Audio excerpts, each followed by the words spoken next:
Balmy blazer. Oh, now he's a philosophizer. Cram it up your cram hole, LaFleur. Good luck losing with these losers in Las Vegas. Go on and make your jokes, Mr. Jokey Joke Maker. I earned this body, and I built this temple with nothing more than some elbow grease and a little can-do attitude. And yes, a large inheritance from my father, Earl Goodman. Well, isn't that convenient for you? And the clock. You're going down, LaFleur. You're going down like a sweet muffin. I won that tournament. Fucking Chuck Norris. Get ready to thrive loud with Lou Diamond. Welcome, everyone, to another episode of Thrive Loud with Lou Diamond, connecting you to the most inspiring and amazing people that are thriving each and every day. I'm your host, Lou Diamond. Today on Thrive Loud, we have the founder of Teifke Real Estate, a lifelong entrepreneur and hustler. His dedication and commitment to the space is impressive, as well as his podcast program and the business and life he has created for himself and his family. Thrive Loud listeners, Matt Teifke. Matt, how are you today? I'm good, man. It's a pleasure to be here. Thank you so much for having me. Matt's been making the rounds around the podcast circuits across a podcast listening device near you. And he's got a great story, though. And I wanted you to share a little bit about how you got started in the space you're in, because I think that's kind of cool in itself. And we'll kick things off from there. That'll get our listeners up to speed. Sound like a plan, Matt? That sounds great. Yeah, it started early on in life. My mom, single mom, she actually started cleaning houses. She was raising my brother and myself, and really saw the sacrifice and the hard work that she put in over a really long time. So she started cleaning houses. And then over time, she started buying 1 to 2 properties a year. And by the time I was 17, she had 20 single-family homes. So I was very blessed and inspired to see how that works and what goes into it. And we didn't grow up rich, although it may sound like that with having that many homes. There's a lot of debt. Cash flows a couple $100 a month. But I really got to see how you can build with real estate. So that is what got me fascinated and very intrigued, and I knew that that's the path that I wanted to take. Now, Matt, I know many people have used real estate to build wealth and growth, and obviously we've had some pretty interesting financial downturns at different points of the last 20 years. How did, let's go back to the biggest one, how did the 2008 collapse with all that? How did that affect a lot of the work that you were doing, or what your mom was doing, I guess, at that time too, in the world that you were in your business? Yeah, it wasn't a huge hit, to be completely honest. She was very smart with the properties that she bought. I'm talking about $150,000 to $180,000 houses at the time. Gotcha. Bringing in $1,500 to $1,700 in rents. And I think the big kicker, from my understanding, and I was in high school 2009, so I never heard any talks about any stress, nothing like that. She had a property manager, she had a team, but we're here in Austin, Texas, and from everybody that I've talked to, Austin has been very, very resilient through downturns, and so it wasn't even a major decline; it was more just a leveling off. But she was not over leveraged, and she had good properties, so really there was no effect. Talk about what you're doing today in this space, because obviously you've been fascinated with the space, but you cover it from not just the residential side. You cover a whole myriad of things from Teifke Real Estate. Can you share that aspect of what you do with our audience? Yeah, man. So I'm a really passionate, committed to this space. It's the only thing I've thought about for a very long time. It's been about 11 years now. And we started with property management. We got up to about 750 single family homes that we manage. Then we built a real estate brokerage. We've had 45 real estate agents. We have a construction and remodeling company, bathroom, kitchen, full renovation, remodeling, and we have a wholesaling branch. And we found this niche in wholesaling from $1 to $5 million properties that we're really, we're seeing this blue ocean where there's not a lot of competition, and we're putting these little 20 unit, 30 unit apartment complexes, 10 building metal warehouse projects under contract, with the intention of either buying it or wholesaling it. And we're being really open with what route we take. Just depends on what offers we may get, but we always have the intention of closing. So really kind of a lot of it. And then I'm really gravitating towards building all of it. I'm bringing in leads. I'm going out, having lunches, having coffees, and I'm funneling leads to each of these entities. Today, I went and looked at property in Granger. Then I looked at a property in Lockhart. So I was kind of all over the place. But it's fun, man. And at the end of the day, like, you know, as cool as it may sound, I mean, it's a lot of hard work and it's a major commitment and it's a grind. But I love what I do, and I feel like I'm in a great market. So I'm just going to keep my head down and try to do things the right way, get around a lot of good people, and try to grow all of these branches of our company. Matt, I was going to ask, with the different aspects that you just described of the real estate industry, is there one of those that you like being involved with more than the other? Well, my role for these companies is one thing: bring in leads. So everything I do leads to bringing in leads to all of them. Like I'll go have a lunch and it could be a lead for this, for construction or for brokerage or for management, right? So that's all I'm doing. And I don't own 100% of all of these companies. I've created it where I've brought on partners where we come together, win-win, leave some on the table. I don't have to keep it all. But if I had to pick one right now, it would be the construction, just because I feel like it has so much potential.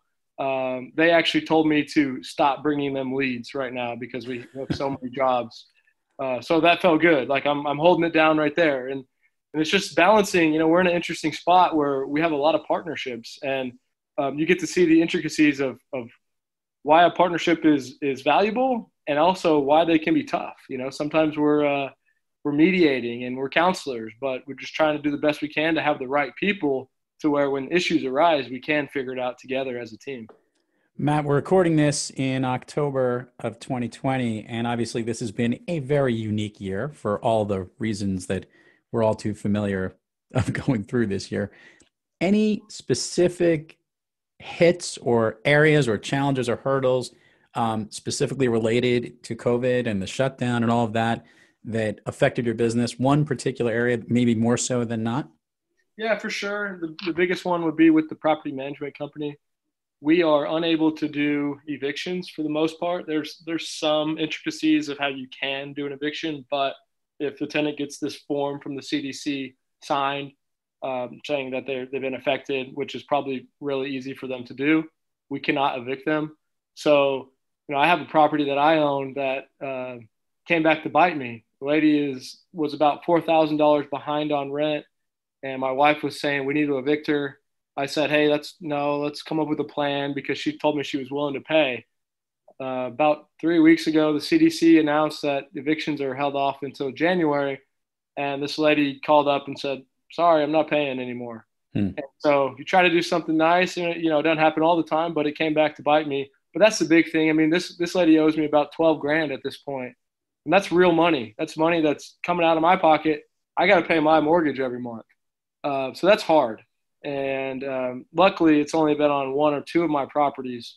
But for the management company with 750, we've got about 55 properties that are like that. So a lot of owners are experiencing that right now. Matt, this is an interesting one here, because I think it's part of the biggest challenge of being an entrepreneur. And that is, obviously, you're going to have your ups and downs no matter what, like the days you're just describing with different folks not paying because of tough situations. How have you managed as a leader your brand and your company with this? Like you said, you were taking this on probably because of good faith and trying to help people out, but you're in the trust business, and that's a hard thing to manage. Is there a philosophy that you have at Teifke Real Estate that maybe is something that carries over, a way of being? You're a hardworking, grinding kind of guy, but is there a way that you like to be with people? You are a connector. That's what you do every day. So what's the mantra, if you would, of your business that keeps you going and maybe is your guiding focus on how you drive your business each day? Yeah. So I'll try to break it down the best way I can. I'm very, very optimistic all the time. I tend to only look at the positive things, maybe even to a fault. And so the way I look at what I'm doing is I truly am what they say, go big or go home. I'm in that process. Like I'm risking everything I have all the time. And if everything were to fail, I'm actually okay with that, right? To me, it's I'm taking risk, I'm taking chances to do things, but I could fail, and businesses can fail, and properties can fail. But to me, it's just take it on the chin and keep pushing forward. It's all part of the game. I'm not going to sit around and complain about it. And even if I do fail, the way I look at it is at least I tried. I mean, I really, really do. I'm probably the riskiest person that most people would ever meet.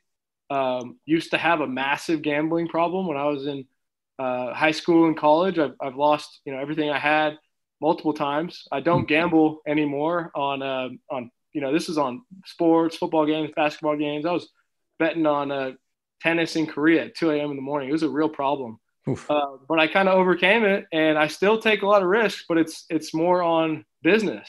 It's on real estate deals, not on 50-50. You flip a coin, you win or lose. Yeah. And so, I just have this perspective where I've been beaten down, and I'm very blessed with a wife and kids, and my wife understands where we're at, and we've agreed. It's like that's not what makes us happy is the money. I mean, we've done very well, and I drive a Prius, and I have a modest house, and I love the idea of building and growing, but it's really not for having fancy things. And so my perspective is just roll with the punches. Every day is a blessing. And it's easy to say that, I struggle. I have challenges. I fail. I get broken down, but that really is how I view things. Is like, I am going big or going home. It really is going to be one or the other. Matt, you walked into one of the signature questions here on this program, and that is on days when you're having trouble thriving, what practice do you seek, or what individual do you seek out to get yourself back on the thriving track when you're having a tough day? Yeah, I just try to get outside, man. I'm pretty spiritual. I believe in God. Got a great family, my kids, my wife. I just try to put things in perspective, slow down a little bit, relax, and at the same time know that complaining is not going to do anything. So, those days I go and do something even crazier. Go, drum up some leads. Go put in the work. Like that's the only way I know how to fight it is to put in the work. Really, I like it. You have a podcast program. Share with the listeners what this program's about, and then we'll bleed into the plug section. But I want to know what inspired you to start the show that you host. Man, I think it comes down to back what I was saying about my mom. I feel very blessed that I was introduced to real estate. That was the biggest thing, is understanding how it works at an early age. And I haven't looked back. And so I really believe that I would love for everyone to, I really think everyone should and can own real estate. I do. And we just want to get out there and show what's possible and show what we're doing, take people on our journey, hopefully inspire, have no ego, learn, have connections, build the brand, and just do it the best way we can. But really, I just want to open people's eyes to, hey, real estate is not for just rich people. It's for everybody. And it's how people get rich in a lot of ways. So there's just a passion in bringing some light to what it means to buy and own real estate. And simplest example, I mean, it maybe sounds stupid, but to people that are experienced, but people sometimes think that you actually need $200,000 or $300,000 to buy a house. It's like, no, you could do, 3.5%, or you could wholesale it. I mean, there's so many opportunities, and we've done a little bit of it all. And so we just want to illuminate that and give people those opportunities to change their life. And really the way I look at it is build generational wealth. Matt, let's and that's what the program's about, right? What exactly is the format of the show, just so our listeners can... Yeah. I mean, it's just me and my partner Alex just getting on there and talking real estate, talking about what we're doing. There's everything that I've done is just grow. There hasn't always been one clear defined path, right or wrong. And so today we talked about building a network. The other day we talked about our office space that we're buying and how we are wholesaling a deal. Like, it's really real estate entrepreneurial.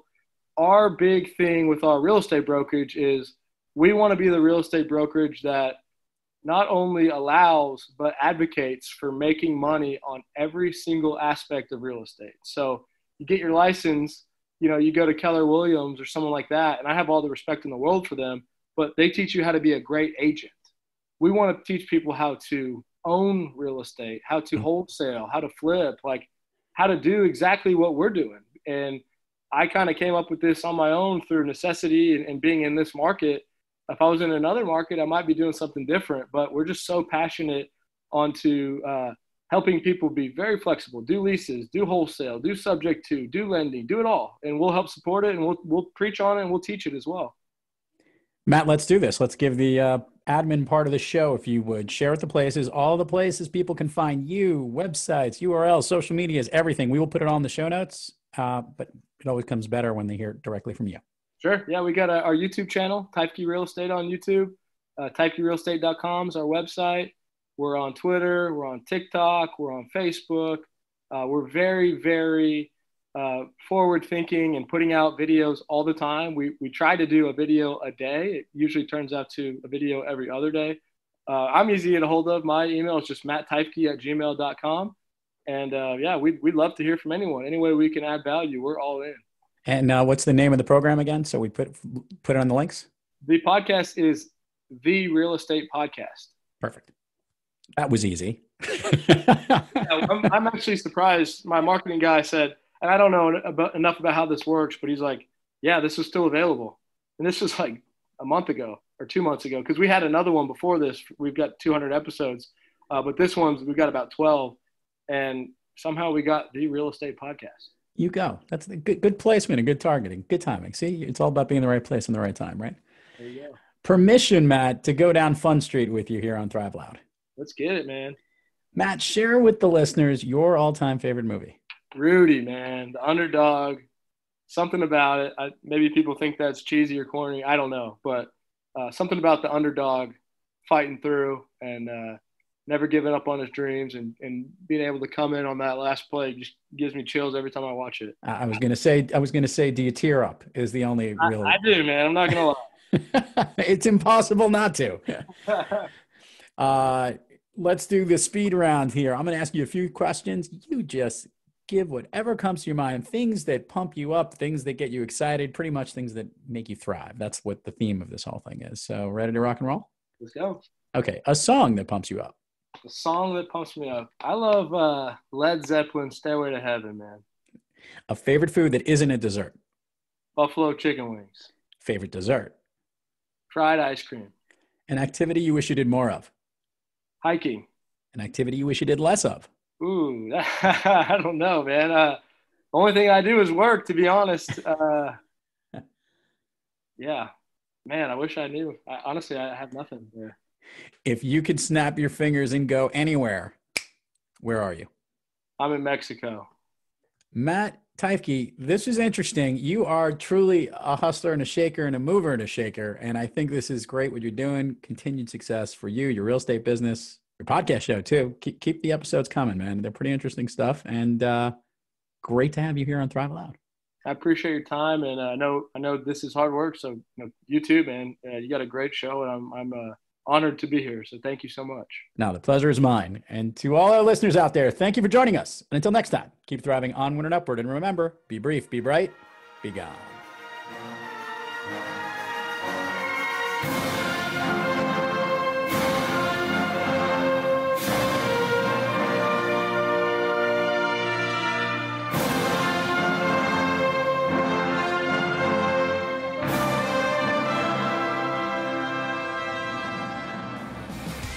You've been listening to Thrive Loud with your host, Lou Diamond. Check us out on the web at thriveloud.com. Follow us on Instagram, LinkedIn, Twitter, Facebook, and YouTube at Thrive Loud. Check us out on the Good Pods app at Thrive Loud, where you can follow, listen, and connect directly to Lou and all of the Thrive Loud episodes. Thanks for listening.